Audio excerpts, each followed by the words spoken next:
Alright, hello everyone, it's silverkyle, and today we are going to be taking a look at the Fantastic Four Volume 3 Omnibus, which just got a reprint here in September of 2021. I also have in the back here Fantastic Four Volume 4, which just came out a week prior, and this is not a reprint, this is brand new, never collected before, so that's really cool that that's out.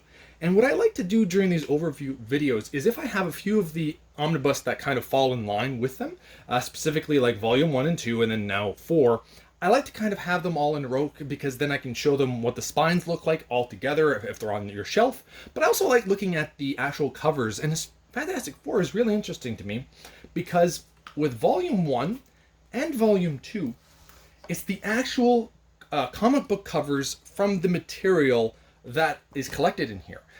It's the actual 60s cover arts, whereas this is a Alex Ross cover who was not around making covers or drawing anything. Well, maybe as a kid, I have no idea how old Ross is, but maybe as a kid he was drawing this kind of stuff. That'd be actually really cool to see that kind of stuff. But anyway, that's another story.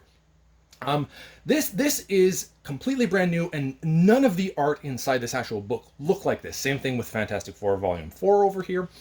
And it's weird that, you know, I got this from Amazon and Indigo. Same thing with these books over here. I can't remember which from where, but I went with the direct market. Nothing like a local comic book store or, for example, in the States, in-stock trades. I wish we had that in Canada, but we don't. And because I would always go for these kinds of things. Ross is one of them that I usually don't like. Once in a while, I've actually started to appreciate some of his art. I actually do really like his thing right there. Well, for the most part, I don't like Ross. And it's just interesting that we got Volume 1 and 2, the actual stuff, and then they start changing it up afterwards. And it's not that big of a deal.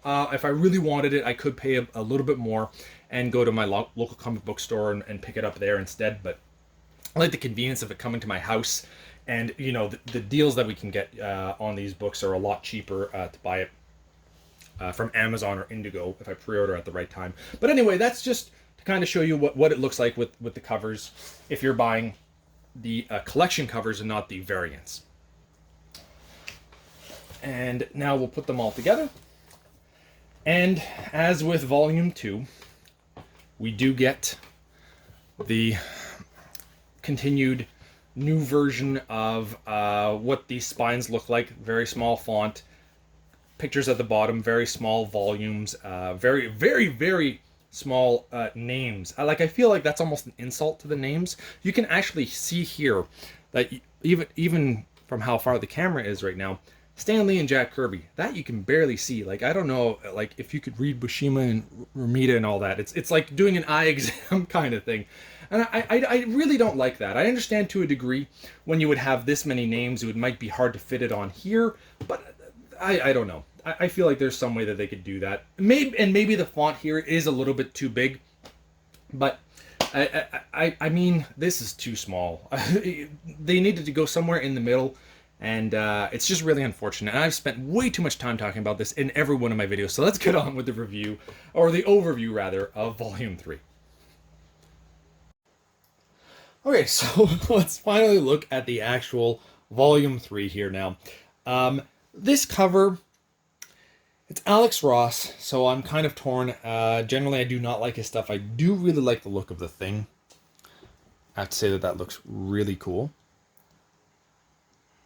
But I don't know. I would have still much preferred the actual cover in the background that kind of follows along with what the actual stories themselves and collected inside this book look like.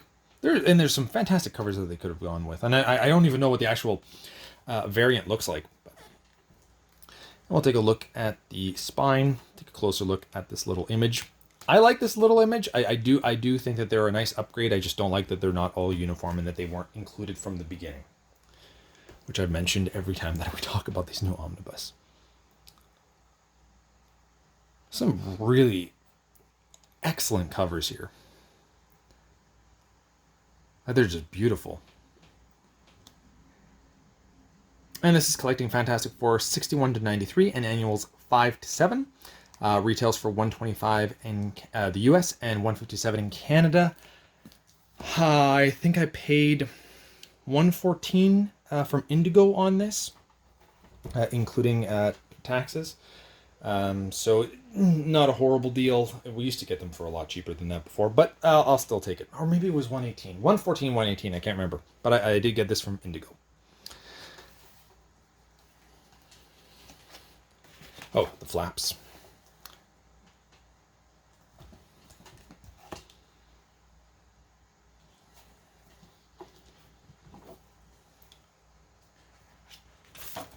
I don't remember how many pages this was. I should have looked that up. Sorry for that. It's relatively a it's a good size omnibus, probably close to 1,000 pages if it's not 1,000 pages. Once again, the hardcover itself, I'm perfectly fine with having that. Like the Fantastic Four logo. Really like that blue for some reason. And let's start opening her up. And great job, Marvel, with the binding of this book. I mean, it's a relatively thick book, and it just opens up flawlessly. I did stretch it out quite a bit to get to this point. But yeah, good job overall.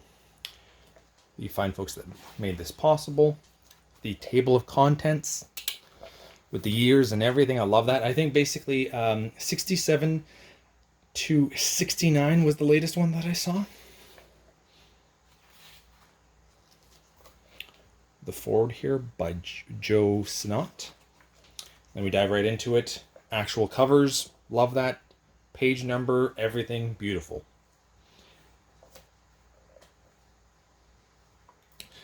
Dealing, I guess, with the Inhumans, which I don't know a lot about, so I'm really looking forward to reading this. And just the art. Jack Kirby, my first ever omnibus was Fantastic Four Volume 1, because I wanted to start where it kind of like Marvel really started, and I was with the Fantastic Four, so I decided to go there. And at the beginning, I was kind of like, why do people love Jack Kirby so much? It's so plain and simple, and over time, I just started to really appreciate it. And as he goes on, as he kind of evolves, like I would love to see what Jack Kirby's art would look like in the 90s, the 2000s, the 2010s, like current, like just seeing him kind of evolve, if he could have continued on with his style, but just evolving it every decade or so. Or what, you know, would his art kind of look a little bit similar to this still? Would he not have evolved it as much? I think he would have. Just looking at his attention to detail when he creates like some kind of mechanical instrument, or a city that you know is an alien city or something like that, and he just goes like, his mind just wanders, and it's just a wonder to see. Look at that, and he created so many of these things all the time. Nothing looked alike. Like you could tell that it's Jack Kirby sometimes, because he does have a similar flair and style, but man, it was always so unique and different, and he's just incredible. Oh, and another thing too that I like reading every once in a while is these fan letter pages, which are excellent. That these really date the you know, the feel of this comic, essentially. You know, you can read kind of like what's going on, and that kind of dates it a little bit, but the fan mail, when you have actual fans referencing certain things, or the way of life back then, that's when it really gets dated. The Cocoon. Some of us knew who that is. Got a bit of stubble there. I'm going to jump a little bit so that we don't spoil that. Some Silver Surfer action.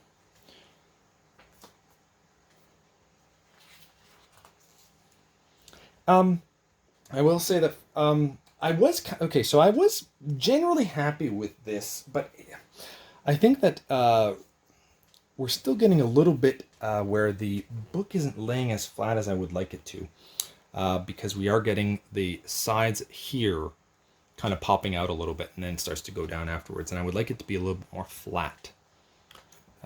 It does that in the middle, closer to the middle, like it's starting to do it now a little bit. So I might have stretched this guy out a little bit more than I thought I did, because the sides opened up nicely. And it wasn't wanting to shut tight. That is one thing, but I would like it to open up a little bit more. That's about halfway through, and I'll show you what the eye looks like, but it's not laying as flat. or the eye isn't popping out rather as much as I would like for it to.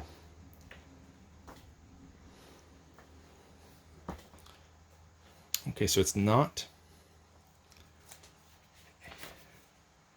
1,000 pages, I don't think. Oh, it is. It's a bare. No, that's 900. Yeah, 907. Then we get some extras, and I don't think the extras would be enough to get us to like this kind of stuff. Ah, wow. That's really cool.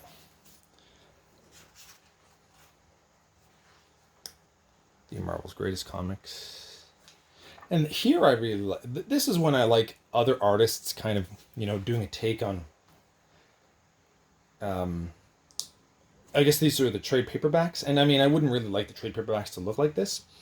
Like the covers, I would want it to be the original art, but I do like having this as extras because I do like seeing what other artists would do. Even Alex Ross, I would like to see his extra stuff in here at the very end of a book.